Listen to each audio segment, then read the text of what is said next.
history has often been a record of nations and tribes, and yes, religions, subjugating one another in pursuit of their own interests. In this new age, such attitudes are self-defeating. Given our interdependence, any world order that elevates one nation or group of people over another will inevitably fail. Oh, yes, I'm the great pretender. Pretending that I don't know whether this guy is naive or even worse, I'm starting to get the feeling he's not that smart. This is one of the dumbest speeches I've ever heard in my life. Now, all of you lockstep Kool-Aid drinking liberals, pay attention to me because old Uncle Savage has a little question for you. Here's the question. If all nations are equal according to Chairman Obama, and no nation should be held up above any other nation, where is Michelle Obama on this trip? Why didn't Michelle Obama go with her husband to the Middle East? He gave a speech to the Muslim world in Saudi Arabia and Egypt, and he said all nations are equal. Well, I'll ask the question again. Why did Michelle not accompany the president to Saudi Arabia and Egypt? Now, all you good liberals pay attention because no one asked this question. You've heard the statement, the king has no clothes, but in this case, the king has no queen. And the reason Michelle Obama didn't go is because women are little more than chattel in these throwback nations. You see, in Saudi Arabia, women are forbidden to drive cars. They're not allowed to work alongside men. Saudi women are required to wear a full black cloak.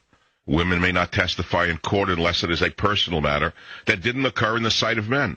Women cannot maintain separate bank accounts in Saudi Arabia without their husband's permission. And of course, you good liberals, women are not allowed to vote.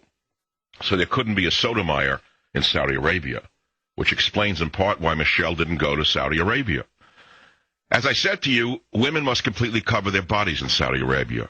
And Michelle's propensity for sleeveless tops to exhibit her fine, muscular physique would not have been permitted in the land of veils and burqas. And Chairman O didn't dare risking offending His Majesty who gave him that bling, the King of Saudi Arabia, by bringing his uncovered wife to the land where the religion of peace started. He didn't dare bring her there and make her wear a veil and to expose the absurdity of a statement that all nations are equal. No, Mr. Obama, you're wrong. All nations are not equal. Some just plain stink. You see, Mr. Obama, some nations oppress women, not America. Some nations kill homosexuals, Iran. Some murder Christians, check it out. Shame on you for going there and kowtowing to the king. The fact of the matter is we don't need their cooperation as much as we need our own initiative. And by the way, we don't need their criticism as much as we need our own righteous indignation.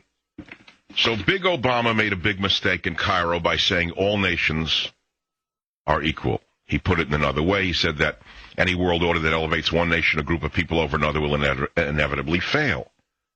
With this single phrase, Chairman Obama threw away the idea of American exceptionalism. Now, where did the idea of American exceptionalism come from? It's a term coined by Alexis de Tocqueville. And American exceptionalism has given rise to the idea of the United States as a shining city upon a hill, where even a man of humble background and of mixed race can become president. That couldn't happen in Saudi Arabia, but it happened here. The United States is a shining city upon a hill, and I believe that America is an exceptional nation. And I believe that Obama is not an exceptional president. And I will make a prediction that before his tenure is over, he will be seen as a bumbler and will be wishing that George Bush was president again. 1-800-449-8255. Can anyone answer why Michelle didn't go on this trip? You know the answer. I gave you the answer. Because she would have had to wear a burqa. And the fact of the matter is, he's a hypocrite to say that all nations are equal. Las Vegas, Terry, you're on the Savage Nation. Yeah, hi. I agree with you with 99% of the stuff you say. She didn't go because she's a good mom. That's the one thing. Right. Oh, yes. She's a mom. She's not a first lady. Now she's a mom? School's out. Are you kidding yourself? Because you're not kidding me. She didn't go because she'd have to put on a burqa to go walk around in Saudi Arabia. Well, Did you hear how women are treated over there? yes, I do. I understand it, and it's totally not a good thing. But she... Not a good thing. They can't even vote in Saudi Arabia, let alone they can't walk with their faces exposed. Well, I'm agreeing. She didn't go because she would have had to wear a veil. What are you talking about, staying at home with the children? Now she's a good mom? Come on, wake up here to what's going on. You know, the king has no clothes, you heard. I think that was from Hans Christian Andersen, correct? Yeah, I think so. Obama's speech is such a disaster. It's one of the most disastrous speeches a president has ever given. Another mistake he made was he says, I am a Christian, but my father came from a Kenyan family that includes generations of Muslims. As a boy, I spent several years in Indonesia and heard the call of the azan at the break of dawn and the fall of dusk. Now, I understand that because we talked about it during the campaign, and anyone who mentioned it during the campaign was a racist. Now, by mere fact that he's now saying he's part Muslim and that he has a middle name Hussein, that certainly doesn't make him a racist, but it makes you a racist if you say it. So while watering down America's great status in the world, Chairman Obama continues to try to elevate his own status to that of a universal healing man, the man who will save the world. His story, his Muslim background, his father from Kenya, his childhood in Indonesia. Somehow that's more important than the greatness of America. This is not only naive, this is not only pandering, this is outright stupid. I'll be right back. Now, let me also address the issue of Iraq. Unlike Afghanistan, Iraq was a war of choice that provoked strong differences in my country and around the world. Although I believe that the Iraqi people are ultimately better off without the tyranny of Saddam Hussein, I also believe that events in Iraq have reminded America of the need to use diplomacy and build international consensus to resolve our problems whenever possible. That's the most absurd statement I've ever heard a man make. He's saying it's wonderful that the Iraqis were liberated from the tyranny of Saddam Hussein, and they were liberated, of course, through war, through bullets, through bombs, through airplanes, through tanks. They were not liberated through hot air. Hot air doesn't work with tyrants, as history has shown repeatedly. It has never worked with tyrants. It is not going to work with Iran. And he says we should use diplomacy. Diplomacy didn't work with Saddam. Diplomacy is not working with North Korea. Diplomacy is not working with Iran. And yet he goes on with the college lecture about diplomacy first.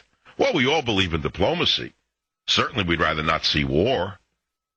But he's not going to argue that 24 million Iraqis who were liberated through the blood, sweat, and tears of our military are not better off as a result of the war, is he? This is nonsense. He can't have it both ways. He's glad that Saddam's gone, but he's against the war that removed him? Yeah. Well, my friend, that was the only way to remove him. It was a hard choice. But Obama doesn't want to make any hard choices. He thinks he can just talk his way in and out of anything because that is how he's gotten where he is, by talking his way in and out of anything. You know, I got to tell you a personal story. I went to a little restaurant last night. Yeah, it's not important where it was, but it was a nice little place. The waiter is a young guy. I've seen him over the years. And I don't know how it came up. It was about Obama's speeches. The guy is sort of apolitical, the waiter, white guy. And I think he's a liberal who voted for Obama. He and I like each other. We never talk politics. Just a nice young guy. I think I said to him, what do you think of Obama's speeches? He said to me, I can't believe it. He was almost stunned. He said, whose side is he on? I said, well, what do you think? Whose side is he on? He said, I don't know. He's not on our side. So here's a guy who's sort of apolitical. Young guy voted for Obama because he didn't want the old loser or McCain. And he didn't really know the nuance of what one party represented or another. And he represents maybe 10 million votes in the last election. 10 million people voted for Obama because he was young. And they didn't want another old white hack like a Bush job. And the best the Republicans could put up is a fall guy. So he voted for Obama. But even he, an apolitical guy, says to me, which side is he on? He said, I don't know, he's not on our side. Believe me, when I tell you there's huge voter remorse in this country. And I will tell you if this election were held again today, Obama would lose. But it's not going to be held again today. That's the problem. He said some other things that were really stunningly horrible. If you want me to talk about that, we will. But I want you to go back to two thoughts that I've given you so far. He did not take his wife, Michelle Obama, on the trip because women are treated like garbage in Saudi Arabia. And when he went to Buchenwald and he spoke against racism, anti-Semitism, homophobia, sexism, xenophobia, and hatred, everyone agrees with him. Yet he just came from the most racist, anti-Semitic, homophobic, sexist, xenophobic nation on earth.